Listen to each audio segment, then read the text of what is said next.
What's up, guys? Welcome into another episode of the Wolverine Live Recruiting Show. I'm your host, EJ Holland, and we're back. We're back on free television.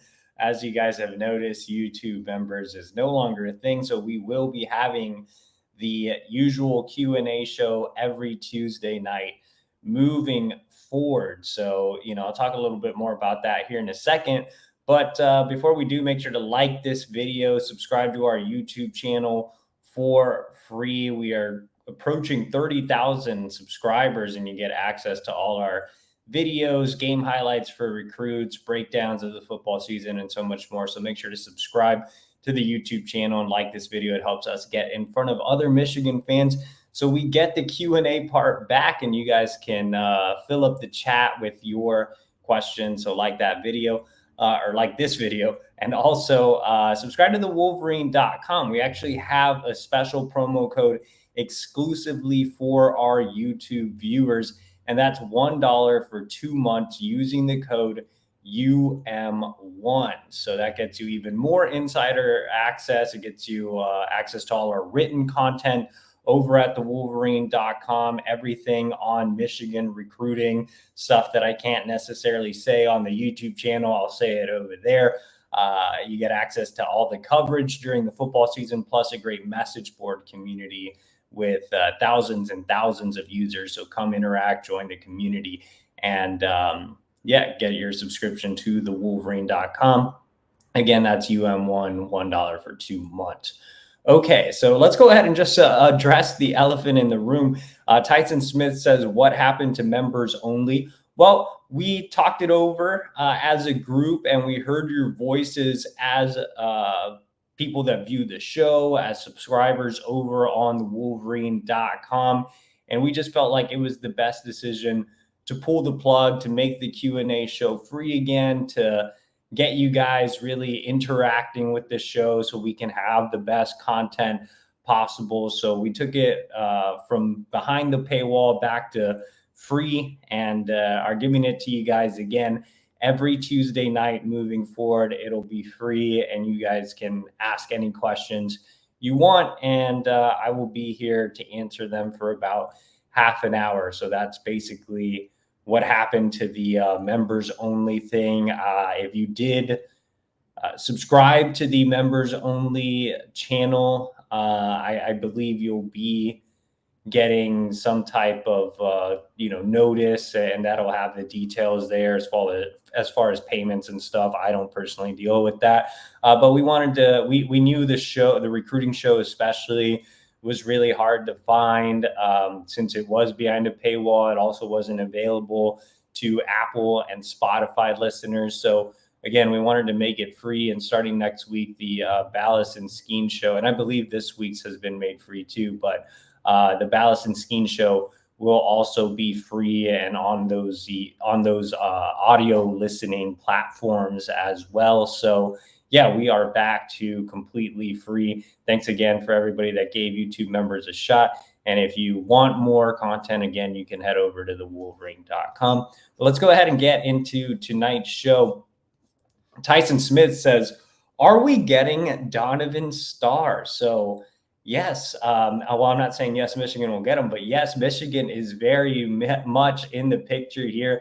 Star has set an official visit to Michigan for October 26th, which is the game against Michigan State. And yeah, I think Michigan fans should be really excited about Donovan Star. I've talked a lot about him on the show in the past, and even before we went premium. And look, he's committed to Auburn, but Auburn has a really crowded secondary class. They are still working on Naeem Offord, who's committed to Ohio State. So Star has started to look around. He made an official visit to Illinois, obviously scheduled this one to Michigan, and is now looking to make his way to Alabama as well. And I think all three schools have a shot. I think if you were a subscriber to the Wolverine, back when I visited Star in August, I said if Star set a visit, I would probably put in a flip prediction. Now, the problem there is things have kind of changed a bit in this recruitment.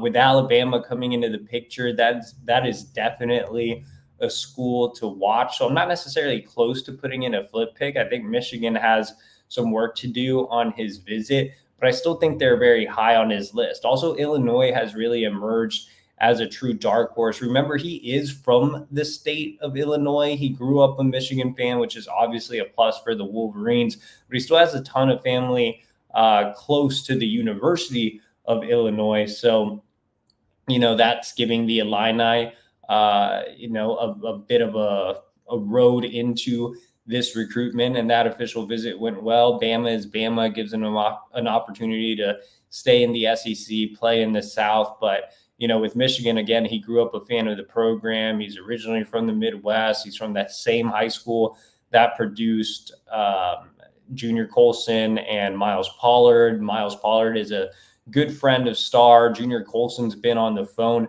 helping Michigan recruit Star. So, yeah, I think Star checks a lot of boxes for the Wolverines. And, he's a kid that runs a blazing 10.5 100 meter. You definitely want to pair that with a taller, longer guy like Jaden Sanders. Of course, Michigan is still recruiting some other flip corner targets like Brandon Finney, who's committed to Oregon, Grayson Littleton, who's committed to Clemson, and then, even a little further back on the board, you have Alex Graham, who's committed to Colorado. So, yeah, there are some other options, but Star's definitely high on that board, and I think Michigan is definitely right in that mix for him. I would actually be a little surprised if he's stuck with Auburn.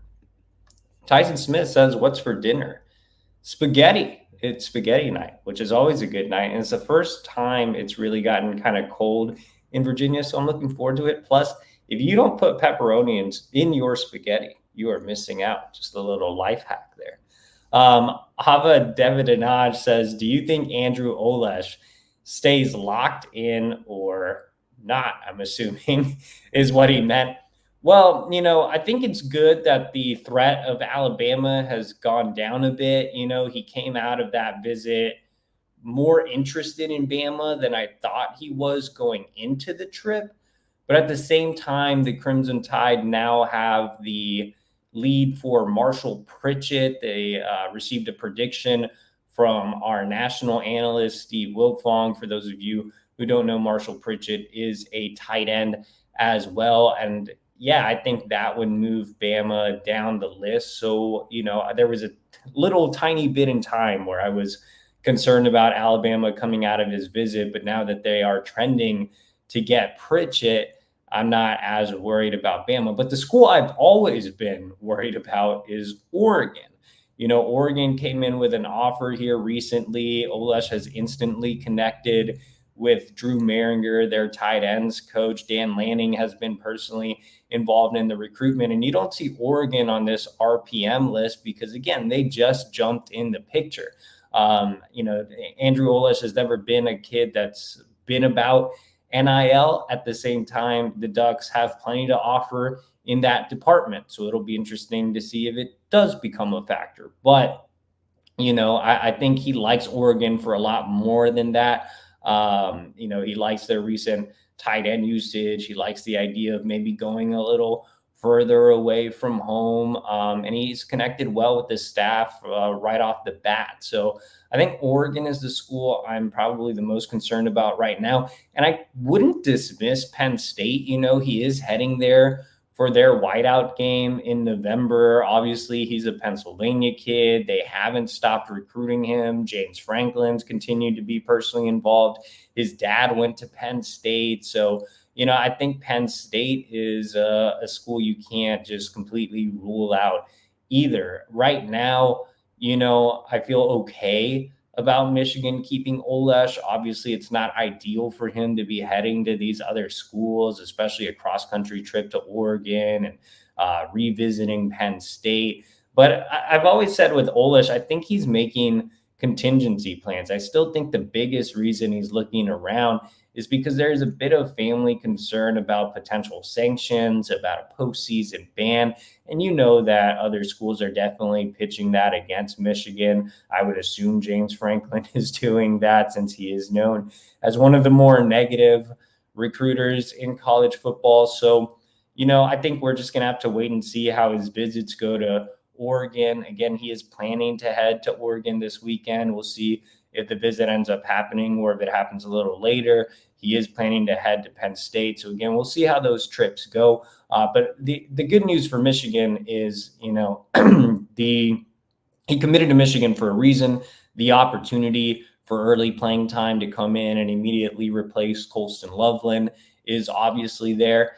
And he's looking to make a visit to Michigan, potentially for the game against Michigan State later this month, which would be huge. So, yeah, we'll see how it goes. And also, Michigan tight ends coach Steve Casula will be on the road seeing him on Friday. So I think that'll give Michigan another opportunity to get face-to-face interaction with him and answer any questions that the family may still have about sanctions or things going on with the offense, which has struggled. And, if you're a receiver like Andrew Marshall, or a receiving tight end like an Andrew Oles, schools are using Michigan's offense against them right now. So I think it's a big opportunity for Casula to head up to Pennsylvania and, not only get a chance to see him play in a game, but also just spend some time with him and his family. David says, what's going on with Babalola? Does Michigan still have a chance? And remember, guys, we are back to the regular Q&A format. So if you do want to jump the line, I see more people joining. If you do want to jump the line, we are bringing back the super chat feature. So hit that little dollar symbol. That money goes directly to our travel budget. And we're not doing YouTube members anymore. So, all the super chats definitely help us out. But of course, Michigan still has a chance with Andrew Babalola. I think you just don't hear from him a lot because he's naturally a quiet kid. I did some digging around on Babalola today, and there's just nothing really new to report. I can't just make up Babalola news every other day for clicks. Like I just can't do that, right? Like there's nothing really going on here. I think he's just continuing to weigh his options, talk to his family, talk to the coaches from the schools he's narrowed it down to, and we just have to wait and see. I do think from talking to those around the program, there's still some cautious optimism in regards to Babalola, and that's how I feel too. I'm nowhere near putting in a prediction for Michigan, but I wouldn't be surprised if the Wolverines won out. So I'm cautiously optimistic as well. I'm still curious to see if Auburn's NIL becomes a factor, if he decides to stick with that initial gut feeling it seemed like he had in the summer, which would lead him to Stanford. I'm interested to see if Oklahoma or Missouri can become, more prominent factors in this recruitment. But, we're running out of time, or so Babalola says, because he does want to make a decision before the end of the month. But we've heard that before. We heard it was going to be in the summer. It didn't happen, before September 6th or whatever. It didn't happen. I think there was another recent date that didn't happen. So, it's consistently being pushed back. Could he take it all the way to signing day? For sure. I wouldn't be surprised if that happens either. But in terms of reporting intel, there is just no intel to report, man. Like I know it's super frustrating for you guys. It's super frustrating for me. I personally do not like following recruitments like these. So, it's kind of a shame that it's such a high profile one. But I feel like some of you guys have lost a little bit of interest in it. And, it's really nobody's fault, but it's tough to put anything out there because there's nothing that warrants writing about right now. Until something changes, I'll let you guys know. But everything's still the same. Literally, check back next week, and I wouldn't be surprised if it's still the same. It's been the same for a while. I do think Michigan will go out and see him on the road here, but I believe Babalola has a game on Thursday night. So I would assume that Grant Newsome is going out there, but I do have to confirm that. But outside of that, I'm not sure what else Michigan can do here. If I'm Michigan, I feel like I've done everything possible. I feel like other schools have to feel the same way too. But anyway, Ryan Hebel says, our recruiting sucks, just like our team does this year. Probably will in the future, too. I've seen a lot of people just panic about the recruiting class.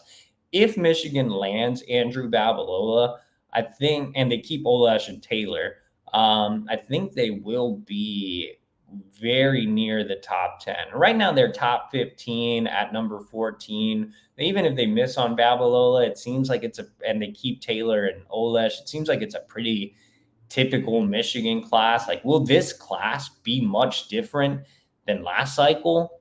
No. Last cycle finished 15. I think it's a pretty similar class. Will this class be worse than 2023? No, that was not a very great class. I think that class finished 18. I think Michigan will probably finish higher this cycle than 2023. Now, I know everybody wants the classes of 2021 and 2020 and 2022, the classes that had Will Johnson and Blake Corum and JJ and Donovan and Junior and all those guys. But look, I mean, we've kind of entered a new era. We haven't, allowed Sherrone more to really settle in. So, yeah, I mean, I think there's definitely things Michigan needs to work on with recruiting, finally fully adapting to NIL and having an exact plan with that, which they've taken steps in the right direction.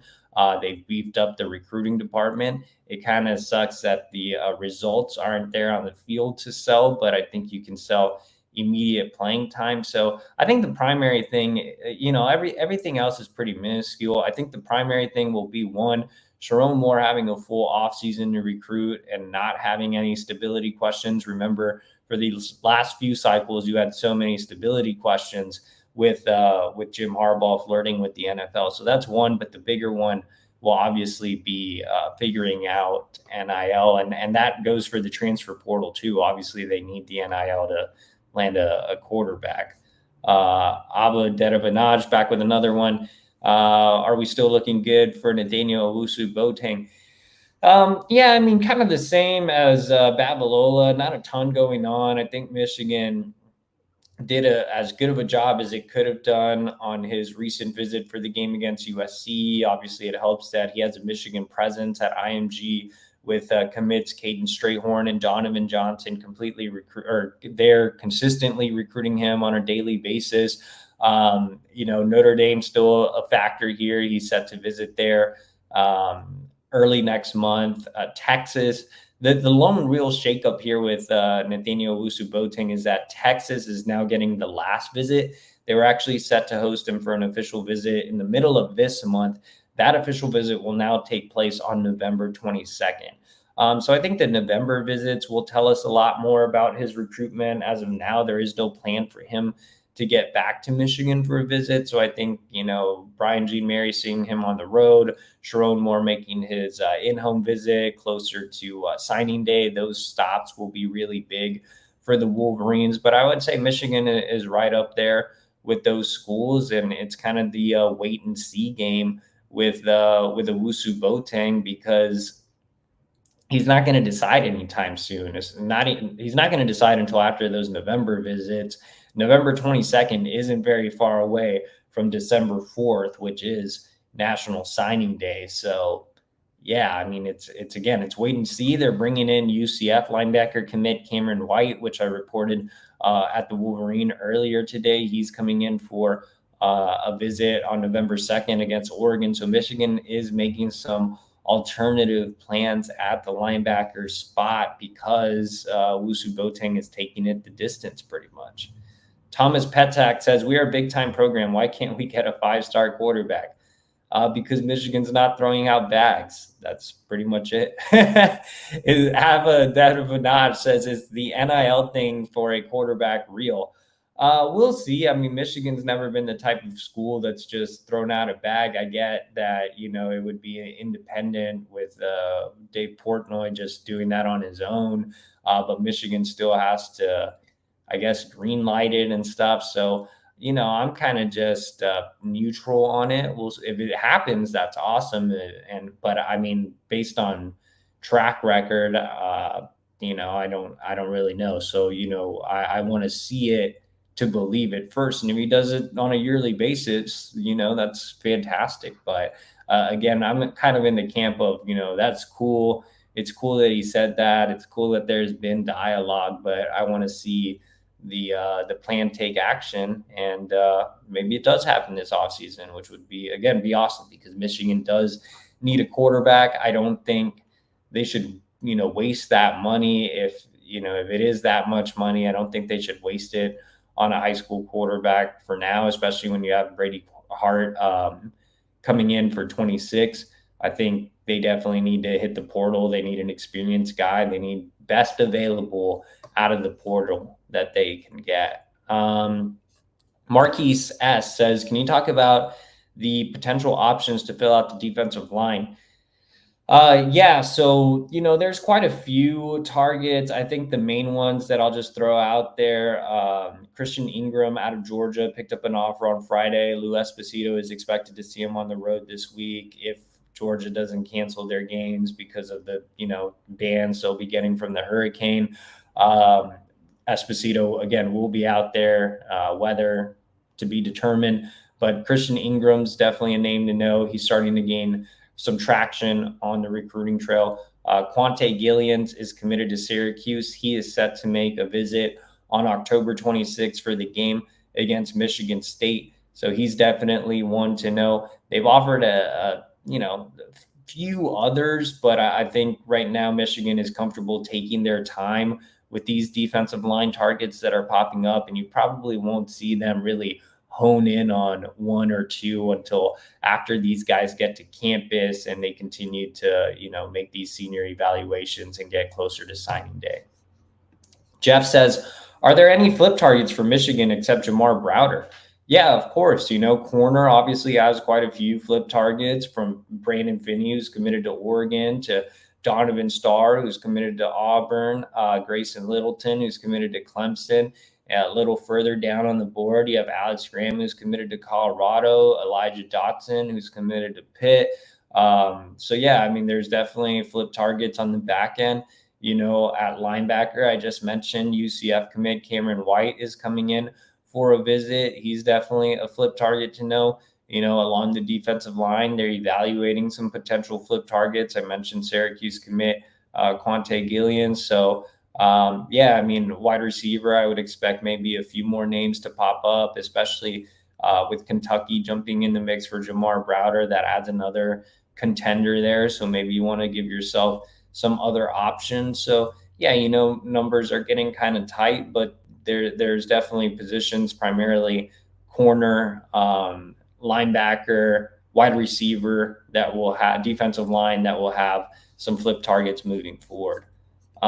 B. Will says, what's more likely, we lose Oles and Ivan, or we get both Owusu Boateng and Babalola?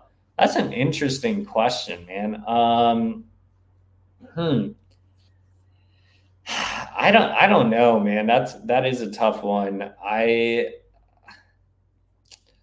I would say they kind of are equally as possible. I know that's a no answer, but that's a really tough question, man. I mean, I don't think they lose both Oles and Ivan, but it's possible.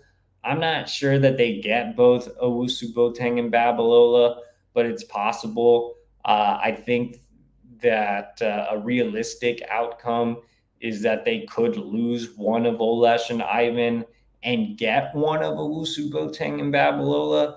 But all situations are within the realm of possibilities. Like, they could lose both, they could keep both, they could get both of Babalola and Owusu Boateng, they could miss out on both. I mean, I think they all have realistic avenues.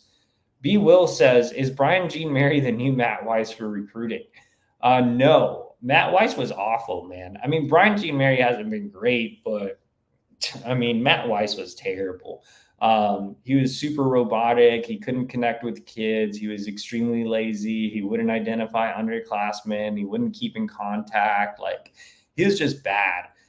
Brian JeeMary hasn't shown results, but at least he's been, traveling on the road, trying to find some alternative flip targets, continuing to keep Michigan in the mix for Wusu Boateng. He's offered plenty of 2026 linebackers, quite a few 26. I know you guys have a disdain for Brian JeeMary, which again, some of it is warranted. You'd like to see better results, but I mean, the guy's gotten a ton of 26 linebackers on campus, so it's not like he's just mailing it in for next cycle and is going to be looking for another job or something. Like, he is trying with underclassmen. I think with JeeMary, he's been a proven recruiter. So again, it makes it a little disappointing that you're not seeing better results.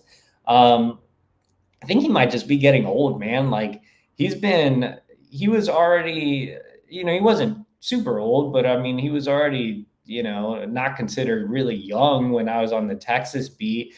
And my first year on the Texas beat, he was on staff under Charlie Strong. And it's been a while since my first year on the Texas beat. Like, it's been pretty much, like 10 years at this point. So, yeah, and he's been in the game a lot longer than that. He was with Charlie Strong at Louisville. He was elsewhere before that. Like, he might just be getting old, which, the older you get, the worse of a recruiter you get. Jeff says, if the NIL thing is real for a quarterback, do they flip Bryce Underwood? No, I'd expect them to go portal. I mean, they may have some conversations with Bryce Underwood. They did reach out to Bryce Underwood not that long ago, but I think they're better served using that money, if it's real, for a transfer portal quarterback. No offense to Bryce. I do think Bryce Underwood could come in and play as a true freshman, especially given the quarterback room. He's obviously a tremendous talent, the number one overall player in the country. But I think you want some experience at the position for that amount of money. And it's, the first time you're really doing something like that. And you already have Brady Hart committed as a high school recruit. So again, I think that they would probably use it in the portal.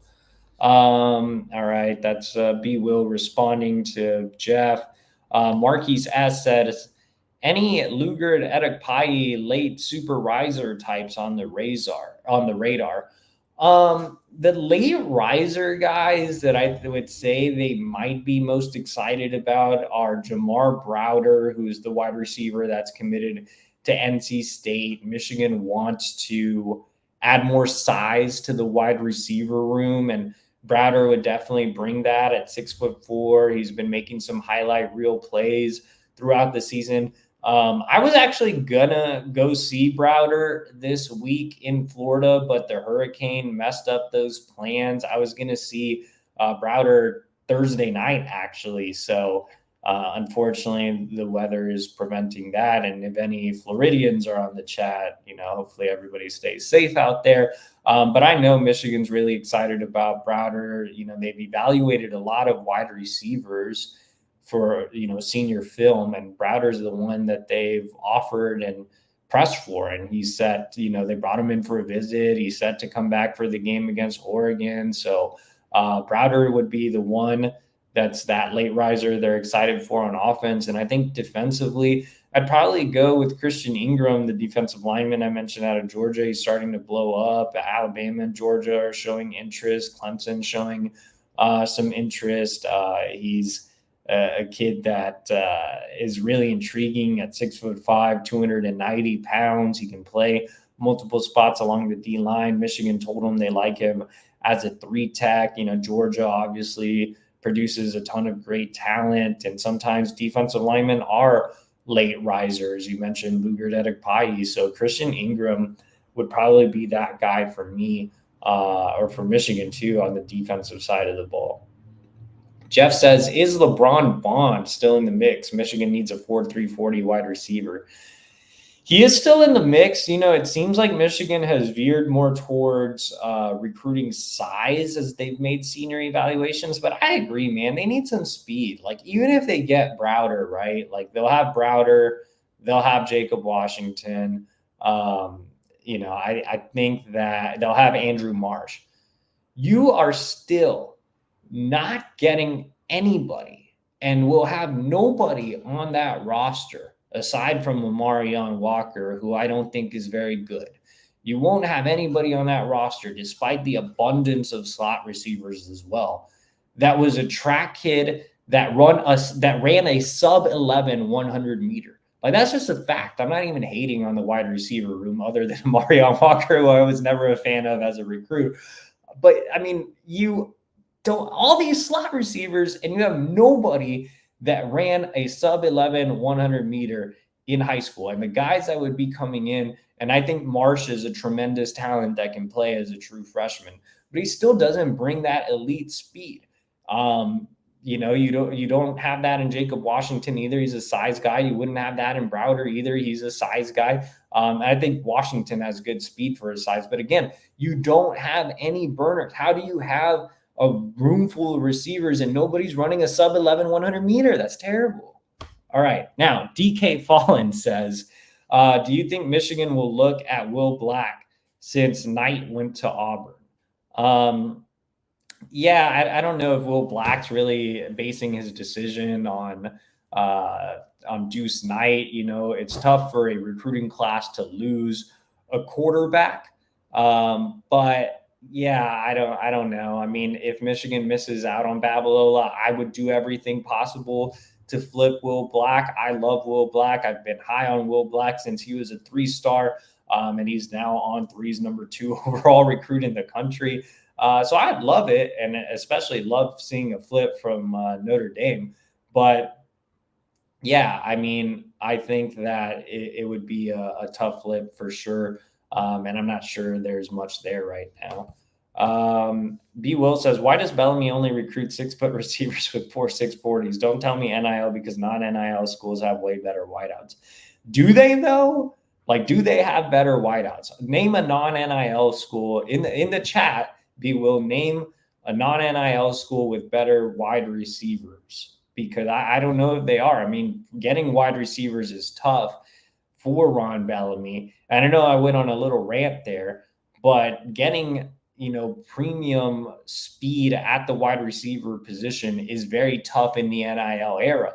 Ron Bellamy probably has the toughest job out of anybody on staff, because he's having to recruit wide receivers to an offense that isn't pass friendly and that doesn't have, bags flying around. So yeah, I went on a rant about Michigan not having any sub 11 100 meter guys, which they absolutely should regardless. But it's tough for him, man. He does have the toughest job on staff from a recruiting perspective. Jeff says, is there a chance Michigan goes after Dwayne Galloway, the cornerback from Ohio? He just decommitted from Purdue. Probably not. Michigan had a real chance to land him earlier in the cycle, but he has some moving parts.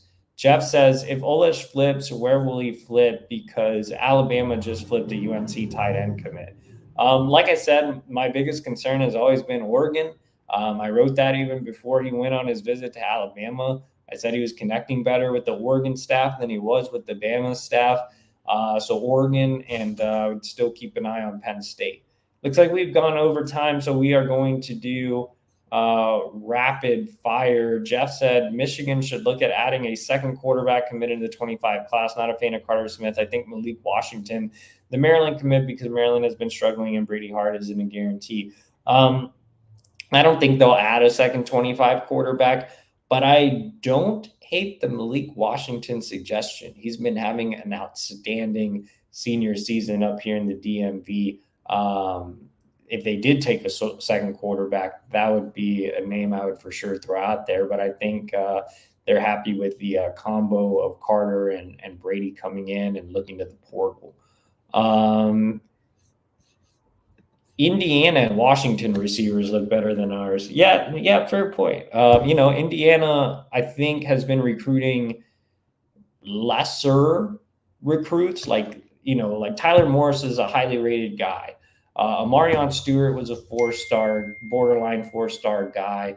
Andrew Marsh is obviously a top 100 guy. But I think Indiana is going after guys that may not have as much, recruiting ranking, star power, and just relying more so on speed. A school that did a really good job of that when I covered Texas was Baylor. Baylor used to just recruit a bunch of track guys that maybe weren't all that great at football yet. And they made them pretty good at football, and they just sent them in straight lines to run. And they had plenty of success under Art Briles, obviously. So I think Indiana might be following that mold. Like, they have LeBron Bond committed, who's literally goes to school like down the street from me. And Bond, I wouldn't say is anywhere near the prospect of Andrew Marsh, but he's undeniably faster. I mean, he has legit track time. So I think, if you're a school like an Indiana or even a Washington where you're not a blue blood program, I think that, or Baylor, like I said, Baylor did a great job of that. TCU did a great job of that. You just identify speed and upside, and you just put your whole bankroll on that. But I think with Michigan, you can afford to recruit at a higher clip. They just have to find guys that are within their NIL range that have some legitimate track times. I think the speed is just really lacking on the roster. B. Will says, let's see, and I think this might be our last question. MVB or Carter Smith, who do you like more? Is Michael Van Buren a portal candidate? I saw Michael Van Buren got a start as a true freshman, so, shout out to MVB. Obviously, I was a big fan of his coming out of high school as a recruit. Maybe if Mississippi State has they're having a bad season, but if they have a coaching change, then maybe he could be a potential candidate. Oh, nice. Okay, so I just got a text, by the way. The thumbnail, this is, I'll get to that in a second. Just to answer this question, maybe Van Buren is a candidate. I think I had Carter and Van Buren rated in the same area. Van Buren was really quick in and out of the pocket, but not necessarily a true dangerous runner. He was really high level as a passer. He was kind of like Jaden Davis, but better at running and moving around the pocket, but still a short guy. Carter has better measurables. I mean, he's 6'3", 195, but he's not mechanically as sound as Van Buren was. Van Buren was out there like winning competitions like in the off season all the time. And he just had bad receivers at St. Francis, which is crazy because St. Francis like loads up with recruits. We had bad receivers at St. Francis that didn't necessarily make him look good as a senior. But I think Carter has better measurables. He's a better, true runner. He has better arm strength than Van Buren. He's just not as polished of a passer, but I think I had him ranked around the same area. With Carter, it's just a lot of upside. By the way, I just got a text from our Alabama reporter, Joseph Hastings. And the guy in the thumbnail is Jordan Young. I wrote earlier today that Michigan is pushing hard for Jordan Young. So they really like Jordan Young as a nickel. I mentioned that Alabama is a school that's in the mix for Young and was planning to host him for a visit this month. Joseph Hastings, our Bama insider at Bama Online, has told me that there will be no Alabama visit for Jordan Young, and the Crimson Tide are not pushing. That is great news because that leaves two schools that are not named Michigan, Clemson and NC State. I don't know how hard Clemson is pushing right now, and NC State seems to be losing traction. So there's a very good chance that Michigan can land Jordan Young. So just keep that in mind. And again, he would be the nickel take. And I had a lot more on that situation over at the Wolverine.com. What does that mean for Ivan Taylor and Kainoa Winston and all that? I wrote about it at the Wolverine.com. Our YouTube members can sign up today using the code UM1 over at the Wolverine.com. So if you want to know how the secondary board is shaking out, you want even more access to insider recruiting information, use the promo code UM1. That's $1 for 2 months over at the Wolverine.com. And shout out to my guy, Spotlight 39. Check out his channel. He recently had Brady Hart on his show, as well as Andrew Marsh. So make sure to check out his channel. He does a lot of great stuff on the high school scene. And also like our video, subscribe to the YouTube channel for free. And I will see you guys again next week. Remember, no more YouTube Premium, so we'll be back for free every Tuesday night. See you guys next week.